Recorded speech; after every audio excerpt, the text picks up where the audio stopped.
indo da arca, para sua arquinha ali, você sai, já pensou que tristeza para as mulheres não ter um shopping center no planeta? Todos acabaram.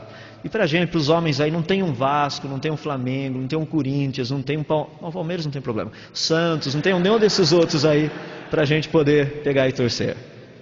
Dá para ter uma ideia? Um pouquinho a respeito para vocês considerarem.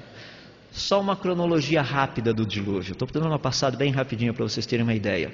371 dias, 150 dias de inundação, 221 dias de escoamento. Um pouquinho do dilúvio. Vamos ver a parte científica do negócio rapidamente então. Duas teorias. Havia uma única Pangeia. A gente sabe disso. Uma única porção seca. Existem duas teorias, das placas tectônicas, das hidroplacas. Não vou mencionar das placas tectônicas porque ela já é conhecida de muitos. Vou mencionar das hidroplacas, que essa que é mais desconhecida, ou seja, da onde veio a água. Algumas descobertas interessantes. Pesquisas com poços de alta profundidade, de 9 a 12 quilômetros, revelaram o quê? Água lá embaixo. Água normalmente não tem como chegar lá embaixo, então essa água teria que estar ali para começar. A partir disso foi desenvolvida uma teoria que mostra o seguinte: havia praticamente, antes do dilúvio, uma camada, um lençol de água em volta da terra toda, abaixo até dos oceanos, abaixo dos continentes, do continente, de mais ou menos 1 quilômetro de espessura, que seria esse negócio. O que praticamente teria acontecido seriam essas 4 fases, que é o que essa teoria propõe. Vamos dar uma olhada rapidamente na teoria e ver o negócio. A primeira, a fase da ruptura. Você tem essa água ali embaixo, de repente, há uma ruptura, essa água sai. Ela começa a sair, o que acontece? Ela vai inundar o planeta. Você tem 11 quilômetros praticamente para essa água subir e chegar até a superfície. À medida que ela vai subindo, ela traz muita lama e muito lodo. O que acontece? Essa lama e esse lodo começa a cair do lado. Vai soterrar animais e plantas. O que a gente precisa mesmo para fazer fóssil? Muita água, muita lama, muito lodo. Um pouco dessa água sobe mais alto por causa da pressão, pulveriza praticamente, transforma em gelo em pó. Um mamutezinho lá longe começa a receber aquela chuvinha por causa dessa água que está caindo e de repente começa a cair muito gelo em pó. Se você quer ver o efeito, pega um dia, molha a sua mão e encosta no refrigerador, plunk, lá dentro. Tenta tirar a sua mão, você vai sentir o efeito. Não faz isso não, que vai ficar pedaço da pele lá dentro, tá? Porque não vai sair. Mas isso é o que o mamute experimentou. Fase 2, água de baixo, água de cima, é o que eu mencionei para vocês.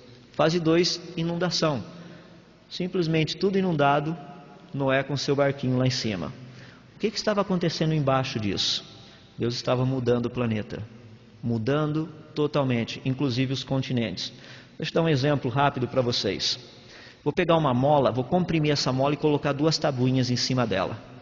De repente eu vou começar a separar essas 2 tabuinhas. O que acontece com a molinha ali no meio? Ela forma um solavancozinho. O que aconteceria no fundo dos oceanos se eu afastasse a África da América, por exemplo? Antes as 2 estavam juntas. Se eu afastasse, seria algo mais ou menos assim. Você tem uma placa indo para um lado, outra placa indo para o outro. O fundo iria fazer o quê? Subir. Pelo fato da Terra ser redonda, ele iria rachar no sentido radial, também no sentido horizontal do sistema. Mais ou menos o que vocês estão vendo aí. Sabe o que é interessante nisso? Dá uma olhadinha. Será que a gente já viu isso em algum lugar?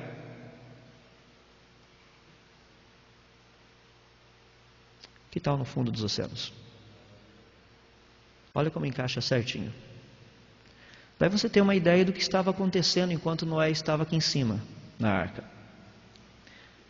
Formação dos continentes e das montanhas. Mais uma vez, olha uma placa continental escorregando. Ela sai escorregando, ela vem para um lado, ela vai bater e vai o quê? Encavalar. Da onde veio toda a água? De baixo. Montanhas mais baixas, um planeta com uma superfície muito mais homogênea, não montanhas tão altas, e o fundo dos mares mais raso. De repente o que acontece? Agora você tem continentes mais altos, fundo dos oceanos mais profundos. Para onde foi toda a água? Está aqui na nossa frente, é só ir ali no oceano Essa é a água do dilúvio. Está tudo aí, não foi para lugar nenhum, continua onde ela deveria estar. A gente tem uma ideia, esse negócio deslocando formariam cadeias de montanhas. Uma grande cadeia de montanhas, planaltos e planícies, uma outra cadeia de montanhas menores. Não é isso que a gente vê na América do Sul? Mesmo sisteminha. América do Norte. Se você pegar, por exemplo, a África, você vai ver a mesma coisa. Na Índia, você vai ver a mesma coisa. A última fase é a acomodação. É o que a gente está vendo aí. São os terremotos, os nossos queridos vulcões e companhia limitada. Resultado de tudo isso que a gente vê aí fora. Só para terminarmos. Muitas pessoas perguntam, da onde então, como é que o pessoal saiu de um lugar e chegou até o outro? Como é que o pessoal veio até a América do Sul, por exemplo? É fácil. Pela Beríngia. Ali entre a Sibéria e o Alasca. Eram regiões que havia a possibilidade do pessoal transitar de um lado para o outro. Só a nível de curiosidade, voltando aos fósseis. O dilúvio, sem dúvida, produziu todos os fósseis. Deixe-me dar a última pinceladinha a nível de situação. Teste feito pelo pessoal do Dr. Leonard Brand, da Universidade de Cornell. 2 galões, um com solos, outro com água. Os dois interconectados com um tubo. Quando você abaixa esse daqui que tem só solo, e esse de água fica mais em cima, a água desce por aqui, passa pelo tubo e borbulha onde você tem o solo. Inverte, a água daqui, borbulha por ali, desce pelo cano e volta aqui. Faz isso várias vezes. O que acontece? Camadas. Imagina uma terra totalmente coberta de água. Maré alta, maré baixa. Maré alta, maré baixa. Iria produzir camadas. O pessoal pegou 4 tipos de animais mortos, independente do peso, jogaram num tanque. Anfíbios, répteis, mamíferos e aves. Qual a ordem que eles ficaram depois desse processo oscilatório? Anfíbios embaixo, répteis em cima, mamíferos, depois as aves. O processo é de sepultamento classificatório. Os animais mais densos ficam embaixo, os menos densos ficam em cima.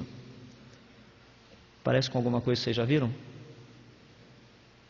Que tal a coluna geológica? Com uma pequena diferença. A cronologia mostra que isso demorou 600 milhões de anos, a cronologia evolucionista. A criacionista mostra que a coluna geológica com os fósseis foi feita em 1 ano. Uma pequena diferença. O negócio é que isso aqui a gente faz no laboratório e mostra para o povo.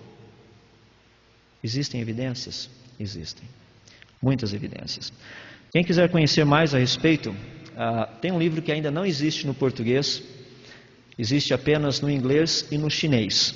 Se você conhecer chinês, já existe no chinês.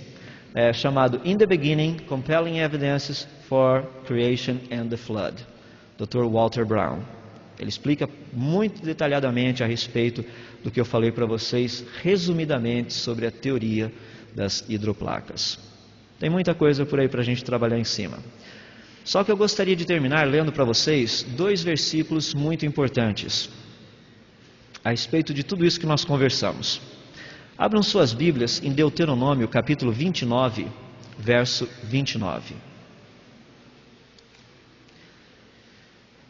Deuteronômio 29, 29. É um versículo muito conhecido. Ele diz o seguinte, Deuteronômio 29, 29. As coisas encobertas pertencem ao Senhor, nosso Deus. Porém, as reveladas nos pertencem a nós e aos nossos filhos, para sempre, para que cumpramos todas as palavras desta lei. Existem coisas encobertas, existem coisas reveladas. O problema é que muitos crentes acomodam chamando a sua ignorância de coisa não revelada. Está na hora da gente estudar. Está na hora da gente pesquisar. Está na hora da gente ir atrás. Porque isso é apenas um texto.